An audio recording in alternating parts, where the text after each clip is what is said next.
So I think first question, Mikhil, is just wanted to understand. Just tell us about your journey, basically when you started into this startup world. What made you get into a startup? You come from a family background, which is into finance, etc. And but you started something different, and you ended up giving a U-circle there. You turn there back to your roots. So would be very interested to know. Sure. So, yeah, you're right. I come from a family which is like, has a lot of financial, interest, and in the sense of like everybody in my family is pretty much obsessed with financial technology. Majorly stuff like stock markets and stuff like that, which is very typical of a Marwadi family, I guess. But I was pretty not interested in finance at all, honestly. So when I was growing up, majorly I was like obsessed with technology, and that's what I ended up following always. So I did my engineering from DJ, then in Bombay. Then I went for my masters to CMU. Then obviously I realized that in India that this is like back in 2010 or so, like where things like Flipkart, etc. were just starting out. I felt it's like a great opportunity in a place like India where this kind of stuff is just not available, right? So I decided to come back immediately after my masters and started my career off at Coupon Dunia. I was like the fourth founding team member there, so I was a very early team member. And when we started, I remember like the website looked like a really bad college project. And the name's also pretty funny, like Coupon Dunia, right? Like so yeah, we were literally 4 people. We started that off. Funnily enough, like we ended up becoming like pretty decently large. At one point in time, we were pretty much the largest in terms of the couponing sites in India which were present. And Times Internet, fortunately for us, had a competing venture which wasn't doing too well, so they came in and acquired the company. So that was pretty nice. Post that, I went on to start FarmEasy. FarmEasy, the story essentially goes that I had. My roommate actually from CMU was one of the founders at a fairly large, I would say pharma distribution company, and that gave us a lot of unfair advantage when we're thinking about, how to solve basically affordable healthcare in India. And that's how we started FarmEasy. FarmEasy was like a spectacular journey because like in a couple of years' time we grew really quickly because we had great product market fit. I think it's pretty obvious in India to start giving out medicines and at a hefty discount, right? And these medicines were like, again, like the core mission of FarmEasy was always we want to focus on healthcare products which were extremely important. Things like if you have high blood pressure, diabetes, things like that, which you're going to unfortunately have for the most of your life if you can, if you have them. You need to get them in an affordable manner, and that was the mission statement that we solved at FarmEasy, and that obviously went pretty great. In a couple of years' time, once we got a couple of rounds of funding, we raised about like Series B rounds, etc. I got an opportunity to exit. Post which, just before I started Muskmelon and Whole of Invest, etc. I got the opportunity to head consumer growth and product at Hotstar.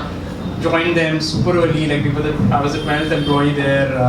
Back then we had like 8 million monthly active users, which back then seemed pretty large because I was from a startup which we had nowhere close to those numbers. Obviously, like that was like a crazy journey because it was like truly a rocket ship, right? Like I ended up, when I left the company and when we got acquired by Disney, we had about 150 million monthly active users, and like now when the IPL, etc. and World Cup, etc. was happening, right? Like we had like 200 million monthly active users. That's like 20% of the population in the country, which is insane. So from a technology perspective, the experience there was just, unbelievable, right? Then obviously came Muskmelon. Eventually, Tapas is right. I came back to financial services as a business. I was wondering.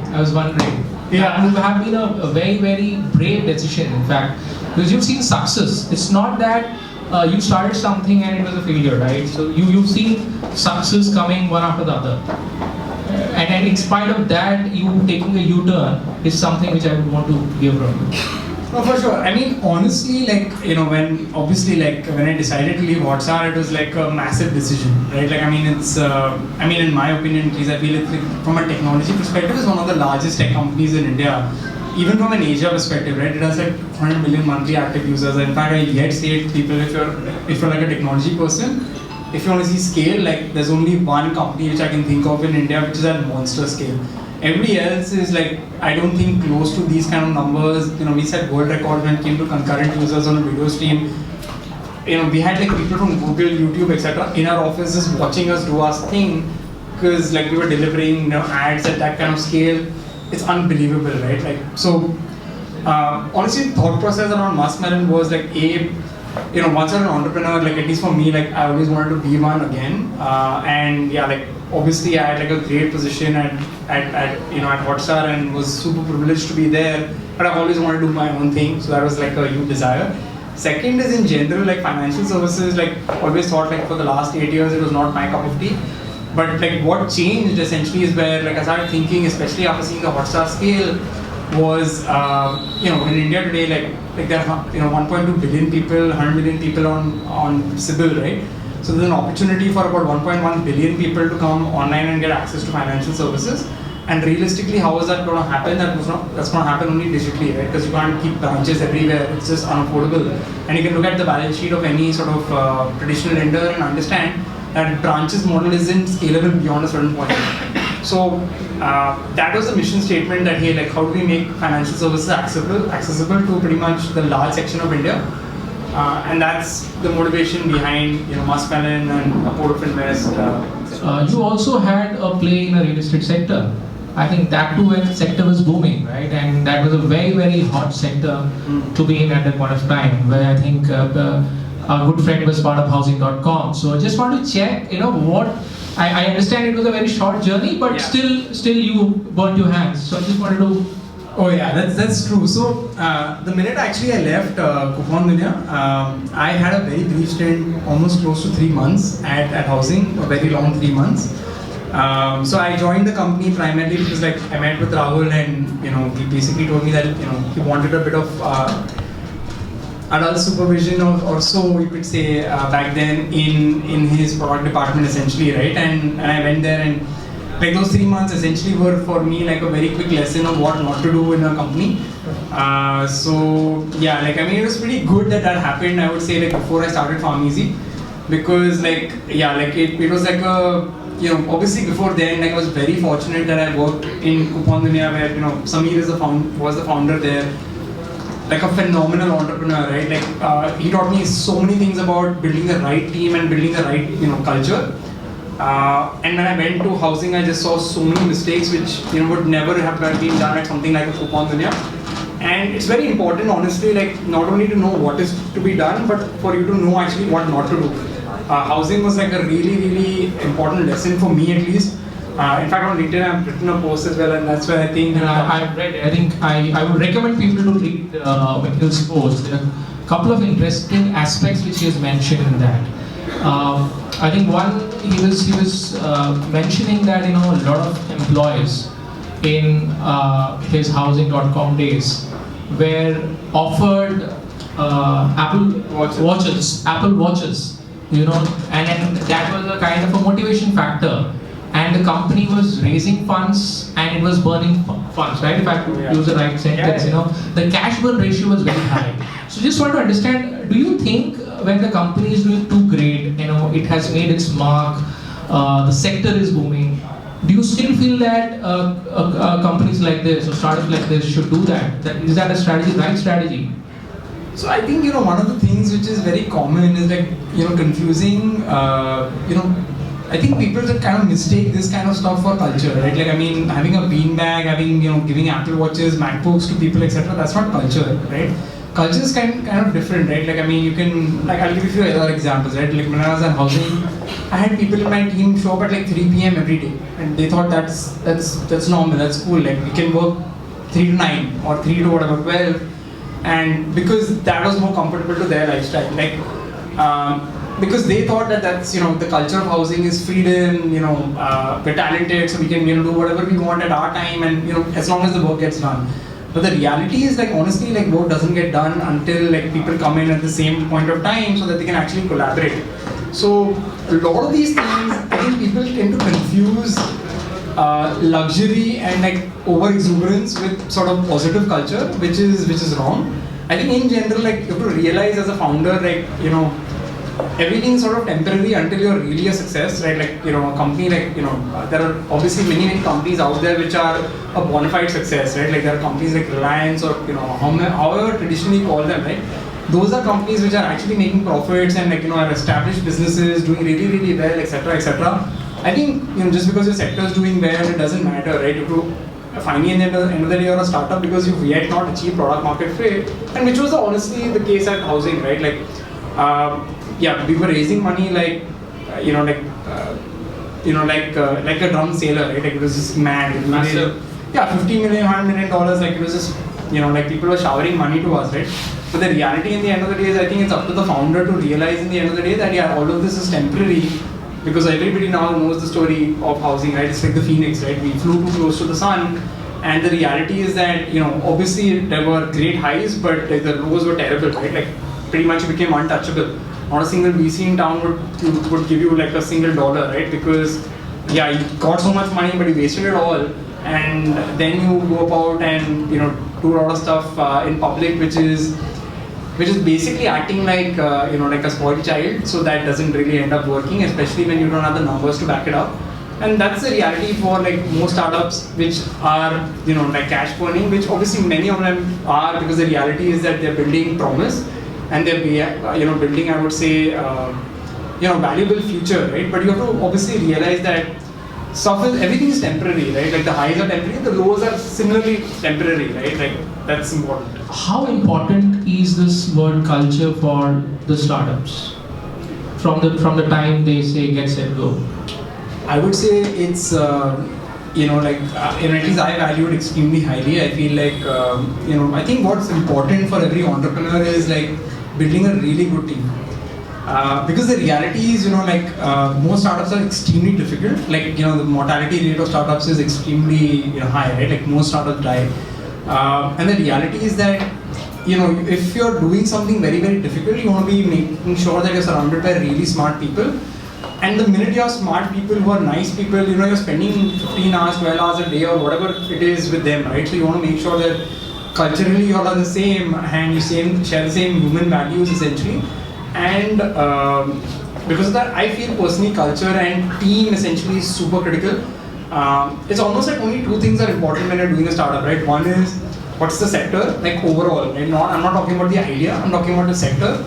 And second is a team, right? Because as long as you have a sector which you think has opportunity and you have a team which is smart enough to figure out the nuances of that opportunity, you're going to succeed, right? But if you can go into an amazing sector, but you have a really crappy team, you're probably going to be losing, right? Because you just don't have the team to execute. So that's why I feel like, culturally, if you have good culture, you have the right team, you attract, A players attract A players, B players attract C players attract D players, right?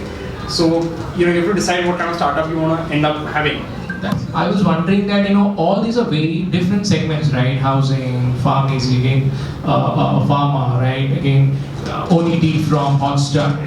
How did you cope up into these journeys when you were talking about products? Because these are all 3-4 different products. Yeah. And the lifespan of this journey, I would say, will be less than 10 years. Yeah. So I think that's something very interesting which I would want to know from you, because a lot of startups here would aspire that I have this thought process, this is in my brain, let me evaluate this, start this, but to get into the right set of product mix is very important. So can you just share your experience for that? Sure. So I would say like number one, like just to touch upon the cultural point, I mean honestly as a startup, right, you don't have a lot of things going for you, right? You don't have a brand, you don't have the most amount of money in the industry, right? Like you basically are attracting people to work with other smart people, and most likely most of the time you're selling yourself essentially, right? Like because you don't have any other thing. Like the opposite guy you're talking to probably would prefer working at an Apple, Google, Amazon, Flipkart. Like there's so many better places that those guys could be working, and obviously you want them to work with you because they're very talented and that would take your company to the next level, right? So the only thing which is attractive to them is honestly like culture, right? Like I mean, if you can have other smart people which is there in the company, that's what attracts them to work with you in the first place. So that's about that. I think the second question which was there, which is like, how do you go about and figure out so many different sectors? The reality is like, with most startups and every time you do a company, right? Like I've at least found this to be the case. Whenever you get into a company, it's like an iceberg, right? Like you just see the top of the iceberg and you think that that's pretty much everything you need to know about the sector, so let me jump in and do it. Reality is every 6 months, like for every company that I've done has been like, doing a very big PhD in that sector, where 6 months you're just constantly learning, right? And it happens only when you're full-time into something, where you realize 6 months, okay, like now I've understood what possibly could go wrong and what can go right and what are the nuances and where is the opportunity, and then you start really truly building and understanding how you can take this to the next level. Like this has happened to me at everywhere, right? Like I mean, specifically I would say at PharmEasy, like 6 months if you had asked me the vision of the company, it would just be like, we just sell cheap medicine, right? Like the reality of trying to achieve like affordable healthcare, honestly it happened like 6 months in a random meeting with a designer I was trying to hire, who asked me this question. Right? And I had a 1 hour brainstorming conversation with him, where then I realized, oh my god, that's, this is really our calling and our vision, right?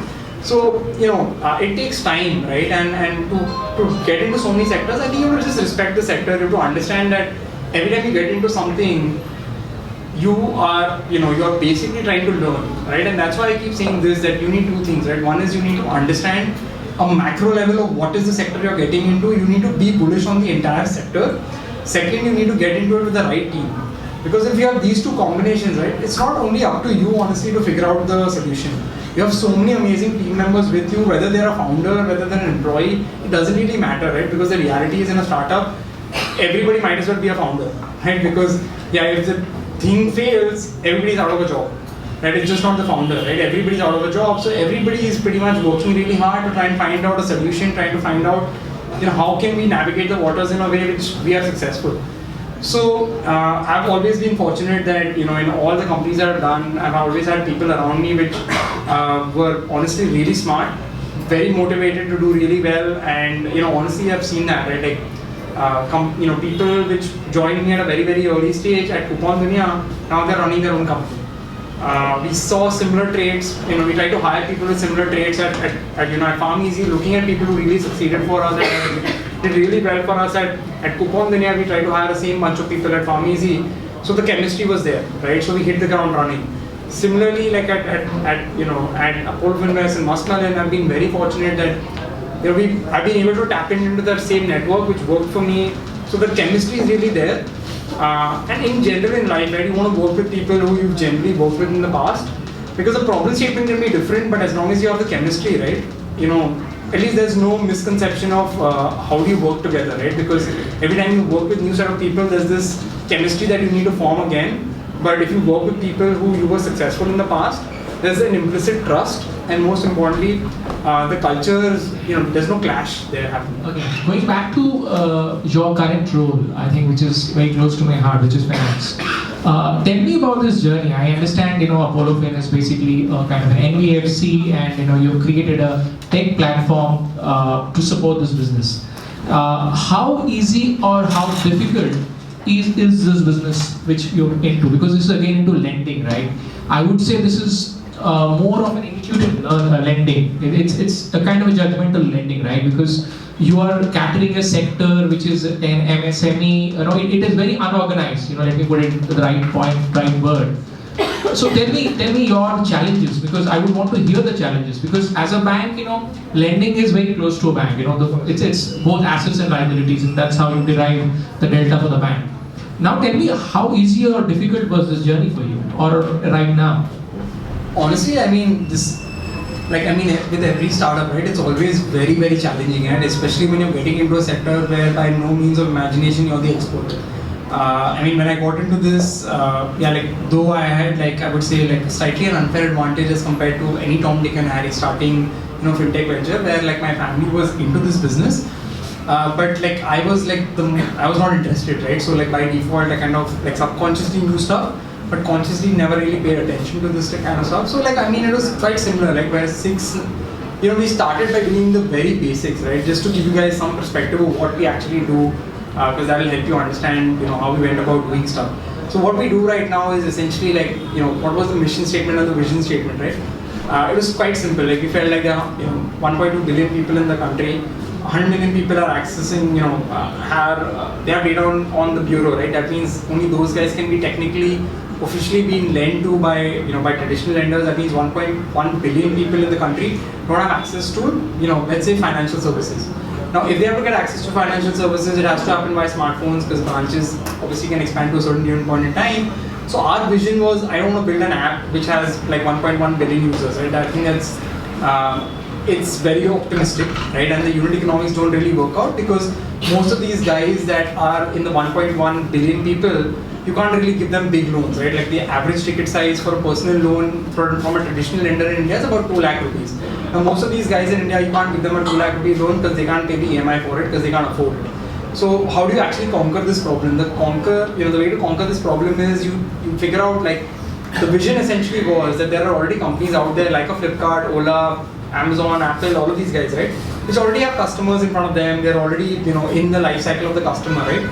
Now, I feel like, at least we felt like, they are at an optimum position to start offering custom financial products to these customers because they have a lot of data about them. And, in general, customers love working, love sort of using their products, right? And they can create really amazing user experiences.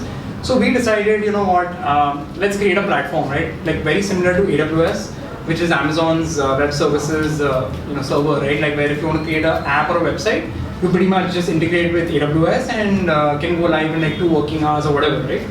So I decided I want to build the same thing for financial services.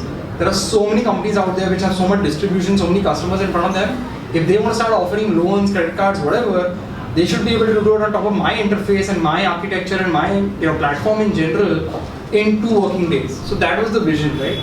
So when we started doing this thing, we got tremendous amount of traction because, as you know today, like the fintech industry in India is like booming. Every second company wants to start getting into lending because most likely, A, obviously because of the opportunity, and B, the reality is most companies are not making money how they thought they would make money, and they think it's, the way to make money is using lending.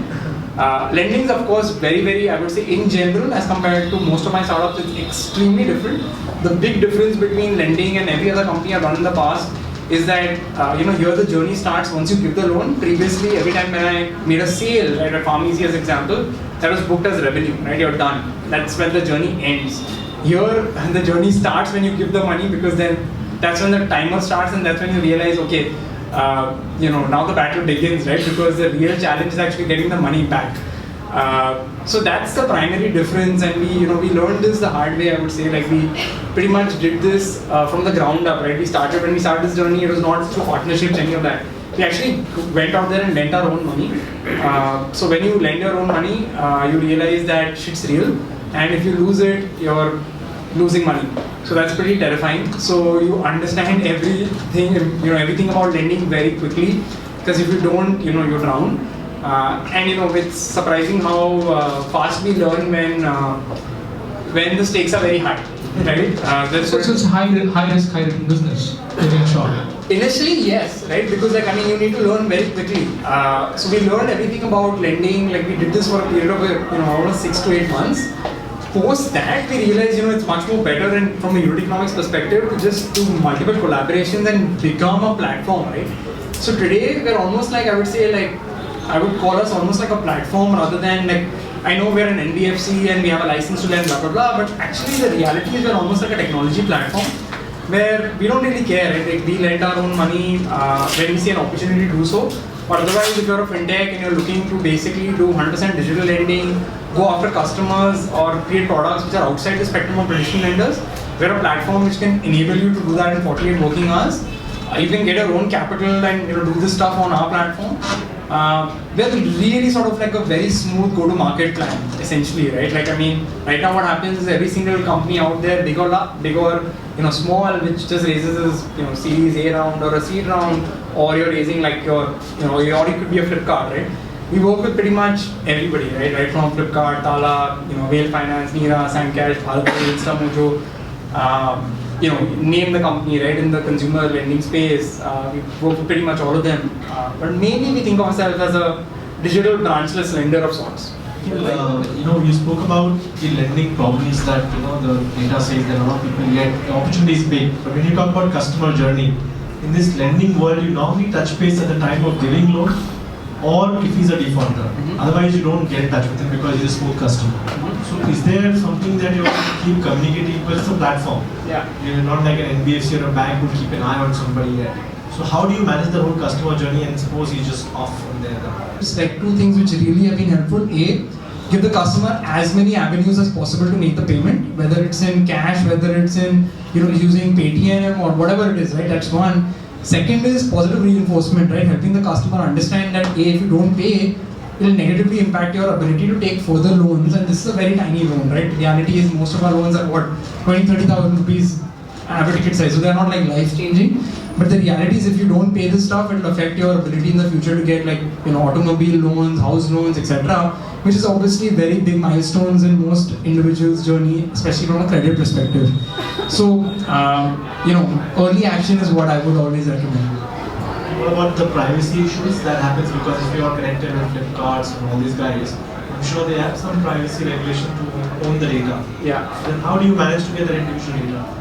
So I mean, as an NBFC, right? Like I think it's very critical that we get access to data without which we just can't lend, right? Because in the end of the day, the credit decisioning and the credit risk is ours. So one of the things which is very important when you get access to customer data is making sure the customer is well aware of what data he's sharing. Because of course, customer privacy is super important. You don't want to take data from somebody who's not okay with that, even at the cost of losing a customer, right? Because let's just put it this way, right? When I was at Hotstar, we were working with the Indian government to come up with privacy laws in India, which I'm pretty sure are going to become active in the next 18 months. And in one line, they're going to be almost 90% copy paste of GDPR, right? Which is extremely strict. So we actually follow that same stuff right now, internally at least already, right? From a privacy perspective, we keep a lot of data about customers which is anonymized, and especially sort of their custodians, right? Because we're working with 20 different fintechs, we have access to 9 million customers. That's a lot of data. So we need to be extremely cautious and making sure that very limited number of people in the company have access to that, and we have a lot of prevention strategies in the case of let's put it this way, we're a very prime candidate for people to come in and try to hack our systems, right? Because you can get access to crazy amount of data, right? AU Bank in general has access to 1 million customers, we have access to 9 million. That's huge. So we're extremely cautious when it comes to these things, and we're every bit sort of I would say we take customer privacy very seriously, and we ensure that our partners enforce these kind of things, right? Where if they're getting access to customer data, make sure the customer knows about it. So how do you differentiate? There's so many other companies. So there are so many other companies, and also in general, the startup. So if say it's a farmer with a new model, fine, you're a new soul player. So now NBFC, there's so many players. I know so many players who give these kind of roles, who are there on a digital platform. So how do you saying the market is large enough for everyone to exist? So no, that's a very important question, by the way. How do you differentiate, right? In general, in life, my philosophy when I'm building a startup is it has to have an unfair advantage, right? Because you asked a very good question. In NBFCs, right? There are 10,000 NBFCs in the country.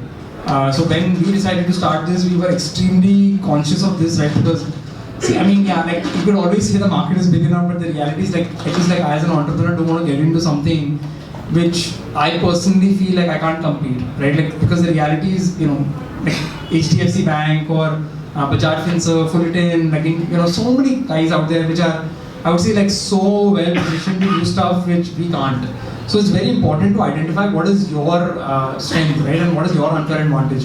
We realize our unfair advantage is that, as compared to all of these traditional lenders, I can actually build a platform, right, where I can collaborate with people like Flipkart, MoneyTap, InstaMojo, BharatPay, all these guys. They can build services on top of me because our strength and our DNA is tech, right? So we combine three things, right? We combine, I would say an NBFC license, being a technology first player, and third is capital. So these three things combined, we felt with the strongest component being technology is what differentiated us. And rather than being one of those NBFCs which is again chasing the customer and having million branches and sales, etc., we're a 20% team doing about 1 million plus loans a month. So the reality was we focus on a technology DNA and ended up building what I felt our strength was, which is building a platform like AWS, was this going and competing with every other NBFC out there and having like a cost of customer acquisition, having NPAs, having all of that stuff, right? Because as an entrepreneur, my DNA is not, I'm not a banker, right? Like I'm sure there are 10 or there are thousands of other guys who can do a better job than me when it comes to lending. But I know like, I would like to back myself that I'm the top 10% in India when it comes to building a technology platform, right? So that's what we harnessed on, and that's why we built a B2B, B2C business, which is more in my aspect, I think about it almost like a platform, right? Which is a software platform, rather than most traditional sort of lending companies, right? Because there are many guys out there which can do a better job than us.